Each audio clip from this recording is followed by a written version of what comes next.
Okay, this module is about the field. And the question that always comes up at this point is, well, why are you telling us about the field? This is product group training, you know? Let the field train the field people about the field. Why do we have to know about the field? Well, the answer is the field is our sales channel. Okay? And the field is 50% of the company. Okay? So how could you work in a company and not know how half the company does its job? And understanding our field model better will help you do a better job of doing what it is you do. Because believe it or not, you have a lot of interactions with the field. So let's talk about the field for a few minutes. First of all, how is the field organized? Well, the field is a little different than we are. They're organized around geographies. In the North American field organization, you have areas, regions, districts, account teams. In the international field organization, you have areas, countries, districts, and account teams. But basically, anywhere in the world, the fundamental unit that works in the field is called the account team. And the account team has an account rep, that's the salesman, okay, and tech reps, anywhere from 3 to N, depending on how much quota they've taken. If the account team has taken more quota, they get to have more tech reps. Notice that our model is different from most other companies. Most other companies have 3 or 4 salespeople that share a tech rep. Okay, in our company, each salesperson has 3 or more tech reps. So it's just the inverse of the way most companies do it. And there's lots of good reasons for that, not the least of which is that we have this services business that we talked about. Remember? The bottom part of the Keystone slide? Well, the people that deliver all of those services, or most of those services, are the tech reps. Okay, and that's how we get close to the customer, is by using those tech reps. Each team has some telesales support, and here's the most important thing to remember about the field model, is that the same team does pre-sales and post-sales. Now, I have a son who works for another software company, and he's in the professional services part of that company, and they don't have this model. And what do you think his biggest complaint is when he goes in to do an installation? The sales team has sold the product, and the customer never sees that sales team again, and now he comes in as part of the professional services team to implement the product with the customer. What do you think happens about the third day that he's there? Right. Basically, the customer comes to him and says, but the salesperson told me it would do this. And my son says to the customer, well, there must have been some misunderstanding here, because certainly our salespeople would never exaggerate the capabilities of a product in an effort to make a sale, right? So this is a problem. If you don't have the same team doing the selling and doing the implementation, you can have this problem of misset expectations. From the very beginning, we decided back in 1986 that the same team would do pre-sales and post-sales. And this is a very, very good system, because it really does make sure that the sales team sets the right level of expectation with the customer, because they know that the commitments they make to that customer are commitments they're going to have to deliver on. So this is a very, very good self-regulating system. Now, it also has this other huge advantage. Okay? Think about this for a second. Sales team makes a sale, then they go in and they do implementation. And during that implementation phase, they're working with the customer. And what's happening during that process? They're learning much more about that customer than they could have ever discovered during the pre-sales process. Because up until you do the sale, you're an outsider, right? Now you've sold the product and you're in there implementing. Now you start to really learn about what's going on in that customer. What does this help you do? It helps facilitate the next sales cycle, okay? Because you're getting close to your customer and you're better understanding what his needs are, okay? So this model leads to almost a continuous selling cycle. Okay? Because with each implementation, you basically start to prepare for the next sales cycle. And this has proven to be very effective for us. At the district level, there's a district manager and a tech lead. The tech lead is there so that the tech reps have someone to talk to. And each team has a territory and a quota. Now, the territory can be geographical, like the Boston area. The territory can also be a set of named accounts. So, for example, a team might in the Bay Area have Intel and 2 or 3 other companies, and that might be their territory. Okay? So we use the word territory a little loosely. But this is actually real interesting the way this works. And I'm going to draw some pictures here. Let's look at the Boston team, for example. Okay, so they have the Boston territory. What are the 3 things that they can sell? Turns out there's only 3 things they can sell. Believe it or not. They can sell product licenses. They can sell customer support, sometimes called maintenance, right? And they can sell professional services. That's the bottom part of the Keystone slide. That's what the tech reps do. Okay? They get paid for that. That's paid professional services. Okay? But that's all they have in their bag. That's all they can sell. So the Boston team at the beginning of the year signs up for a certain dollar quota, and it says, you know, we'll deliver this much dollars to the company. That's their quota. Now let's look at the Tokyo team. What do they have to sell? Same thing, right? No different in Tokyo. Maybe the products are in Japanese, but they still only have 3 things they can sell. Now, their quota is in yen. Is that a problem? No. We know how to convert yen into dollars, right?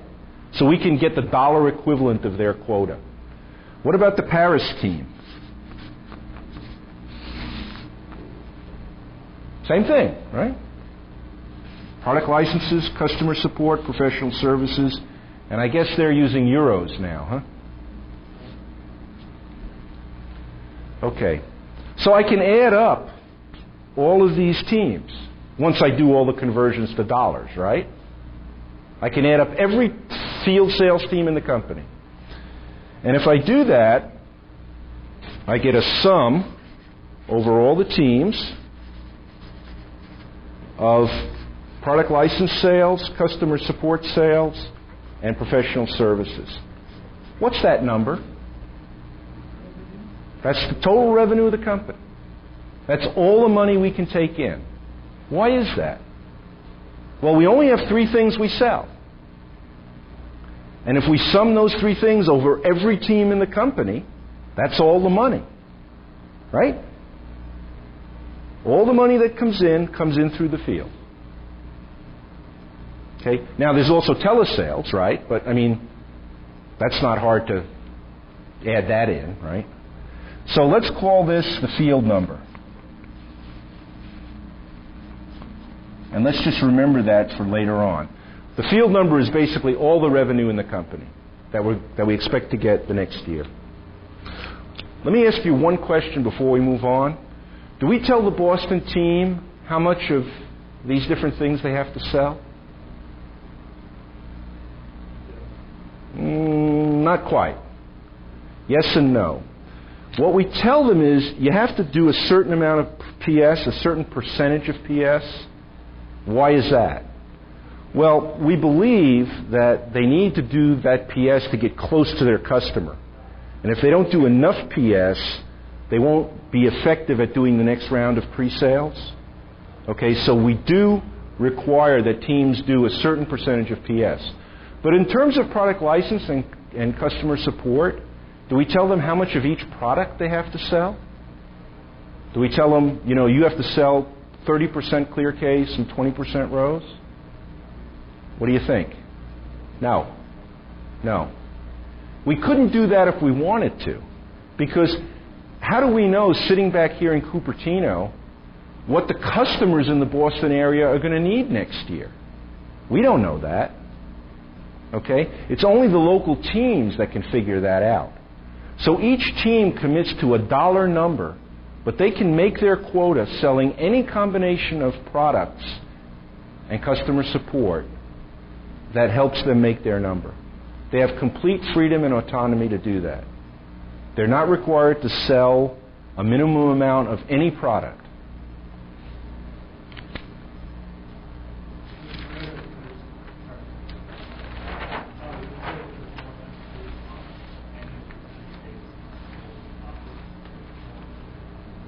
Speak up, please. Sorry. So we said there's an emphasis on anyone based on let's say emphasis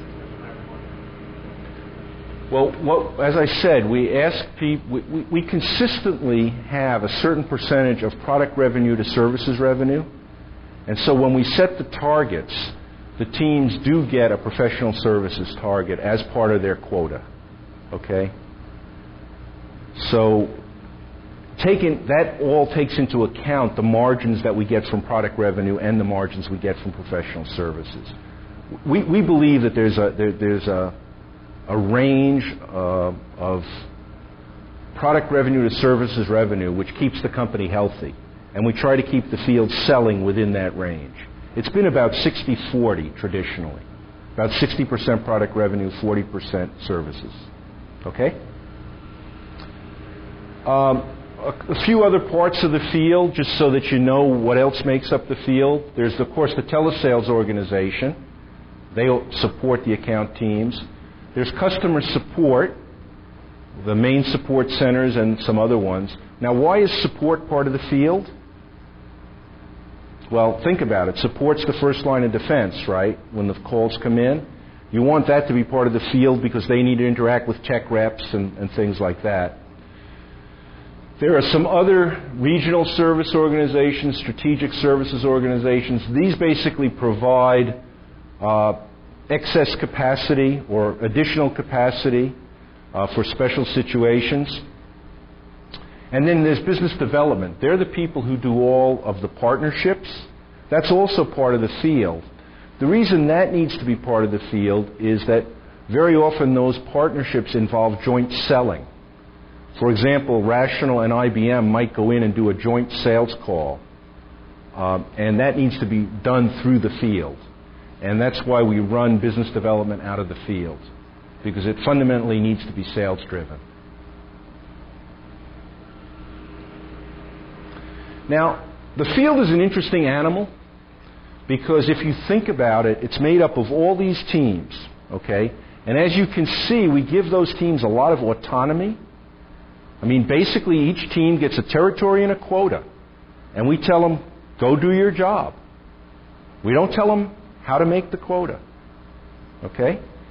The amazing thing is, within, even considering that autonomy, there's a tremendous uniformity in the field.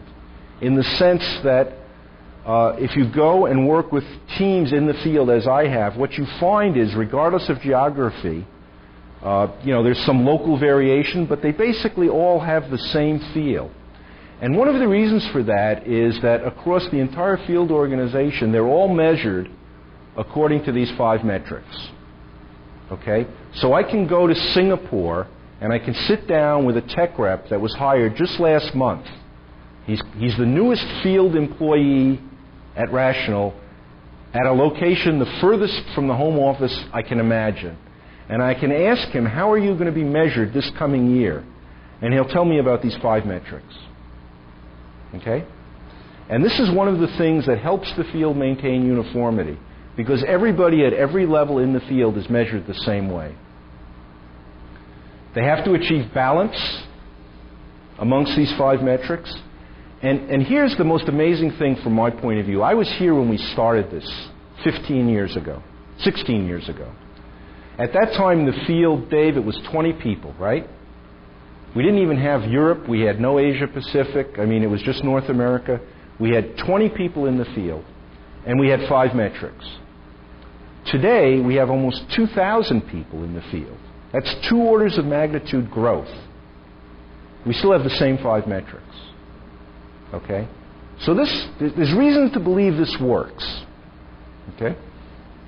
How is customer success measured? Well, several different ways.